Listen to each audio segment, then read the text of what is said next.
Let us pray in the name of the Father, and of the Son, and of the Holy Spirit. Amen.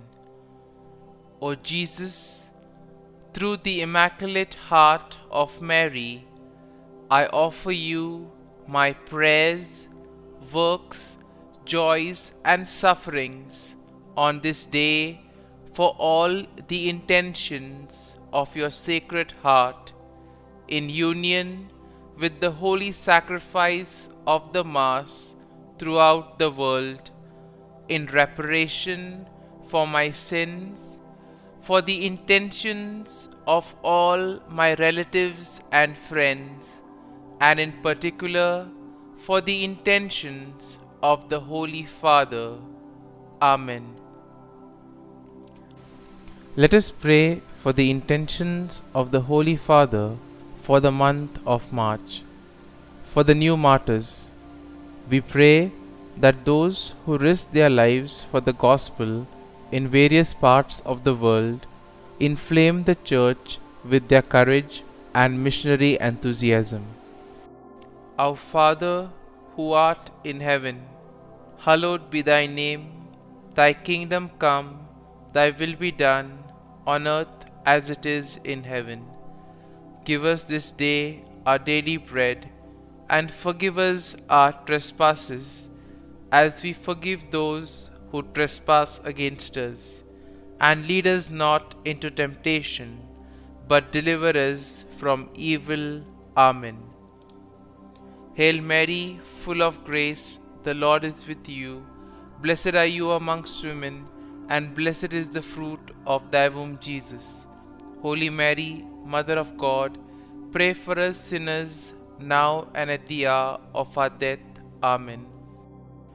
Glory be to the Father, and to the Son, and to the Holy Spirit, as it was in the beginning, is now, and ever shall be, world without end. Amen.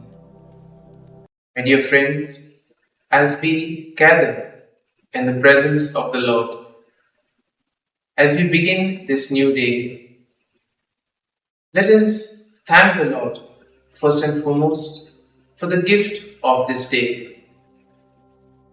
Very often in life, we realize that we experience many things, we get many gifts, but we do not appreciate them. Similarly, when we look back at our lives, right from the time of our birth until now, there may have been numerous blessings, numerous gifts that we have received. But sometimes because of our busy schedule, sometimes because of our carelessness, we often fail to thank the Lord for the blessings, for the graces that we have received. And therefore, as we spend this time with Him in the morning, as we offer this day to the Lord, let us begin with an attitude of gratitude. Let us thank Him for all the things that He has done for us, that He is doing for us, and which He will continue to do for us in the future. And therefore, my friends, let us first and foremost begin by thanking the Lord for the gift of life. Lord, we thank you for giving us this day, a new day, to experience your love, joy, and mercy. We thank you for giving us another opportunity to correct some of our errors and our mistakes. Lord, we also thank you for the various opportunities that you have given us. Opportunities to work on our talents, opportunities to complete some other tasks. Lord, we also thank you for the gift of the people in our lives.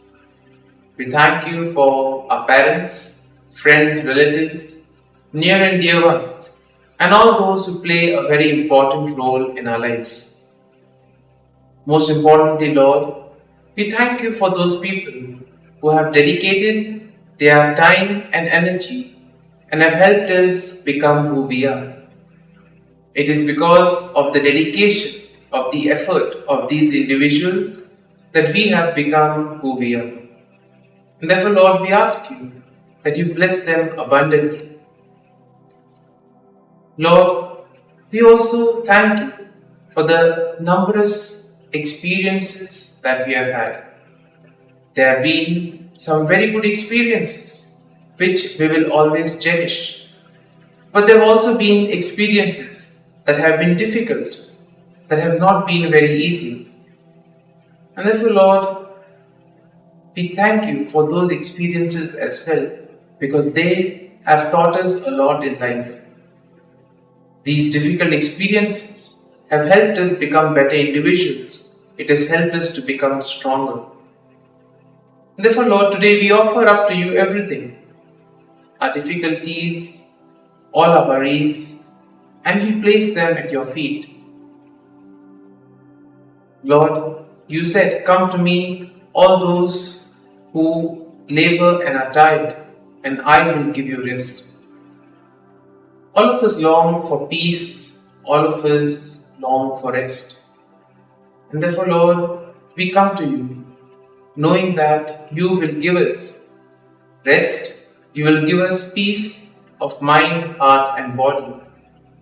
And above all, that you will guide us in whatever we do. My dear friends, the Word of God welcomes us this morning. And therefore, let us today begin by meditating and reflecting on Psalm 66. As usual, we'll take the Psalm and then we will take a look at the Psalm in detail. First and foremost, we shall have an overview of the Psalm, and then we shall take a look at a few verses and what the Psalm tries to convey to us. Now we see that Psalm 66 is a psalm of praise and thanksgiving that celebrates God's mighty works, and it invites all people to join in worship. Now this psalm is attributed to David, and it can be divided into several sections, each highlighting different aspects of God's actions and the appropriate response of praise. Now in verses 1 to 4, we see that it is said, make a joyful shout to God, all the earth. Sing out the honor of his name, make his praise glorious. Say to the Lord, how awesome are your works. Through the greatness of your power, your enemies shall submit themselves to you. All the earth shall worship you and sing praises to you. They shall sing praises to your name. And therefore here we see that the psalm begins with an exhortation to all people to joyfully praise and honor God's name. And here we see that the psalmist acknowledges the awesome works of God and also the power that compels even the enemies to submit. Now the psalmist declares that all the earth will worship God and sing praises to him. And this emphasizes the universal nature of God's sovereignty and deserving praise. Now when we come to verses 5 and 7, it goes something like this. Come and see the works of God. He is awesome in his doing toward the Son of Man. He turned the sea into dry land. They went through the river on foot. There we will rejoice in him.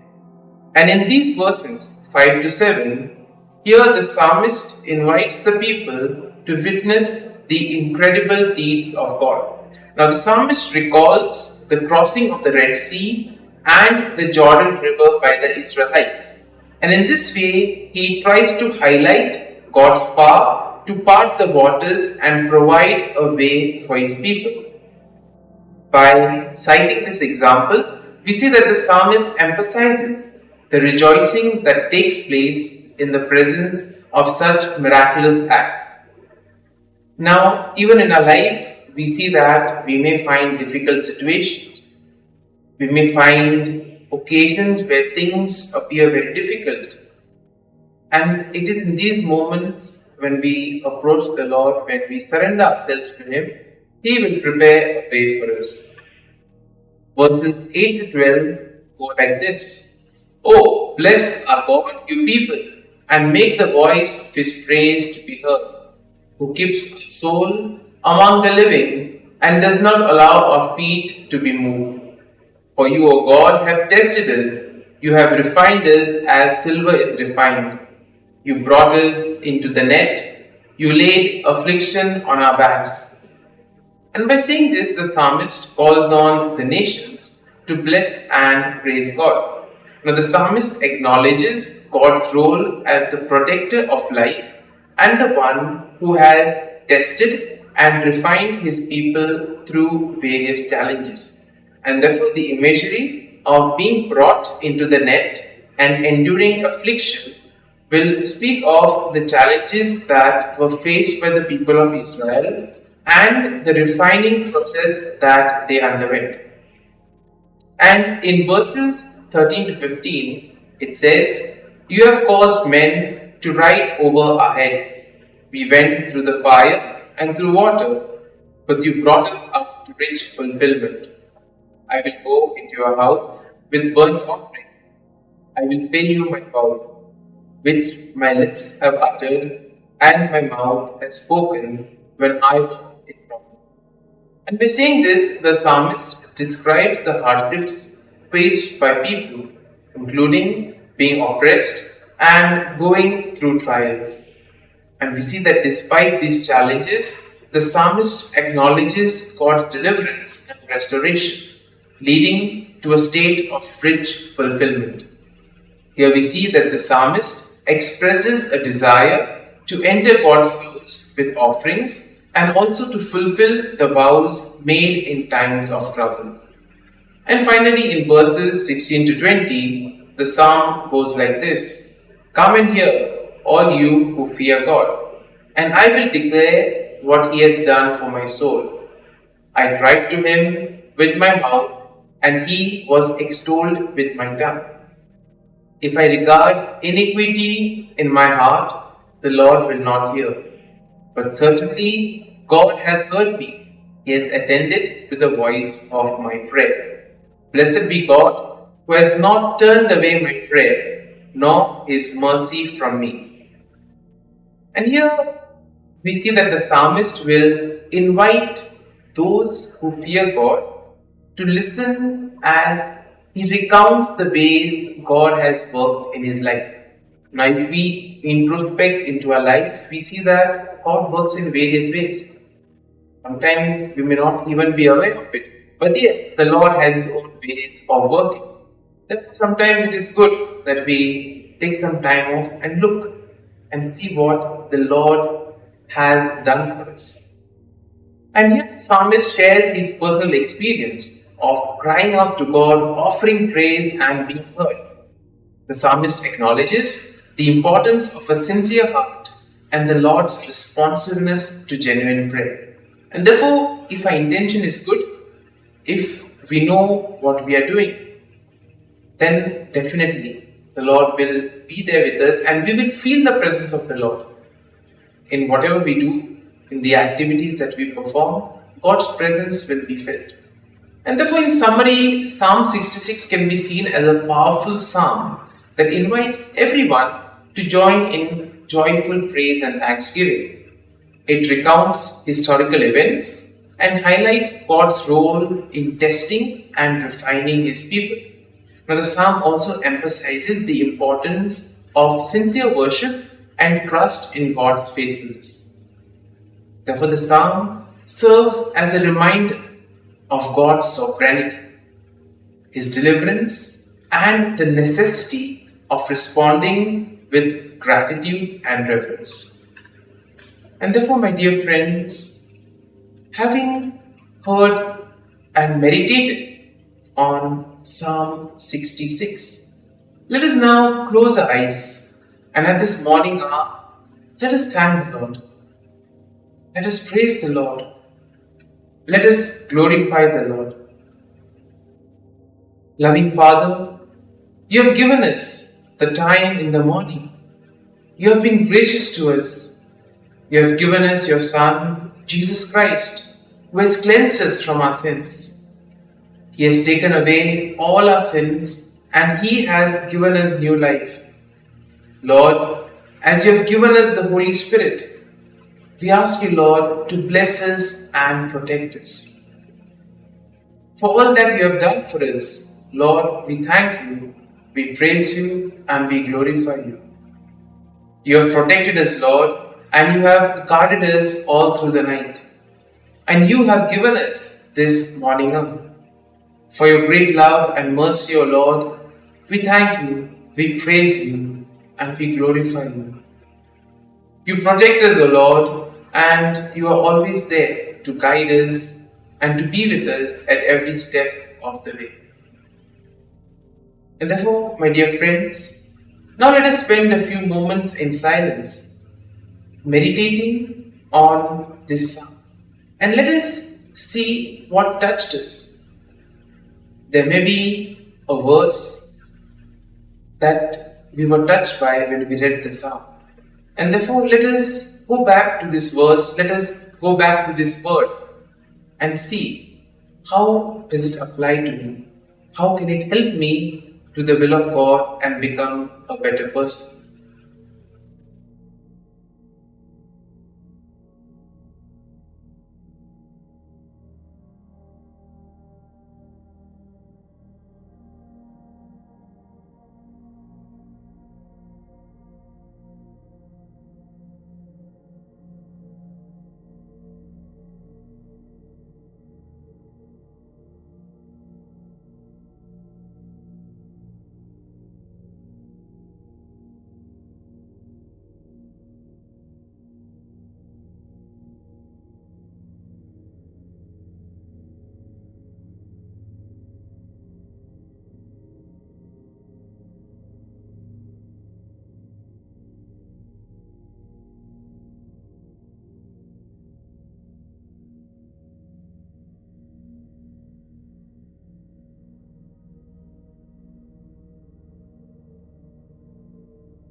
Pray to Saint Michael the Archangel for protection.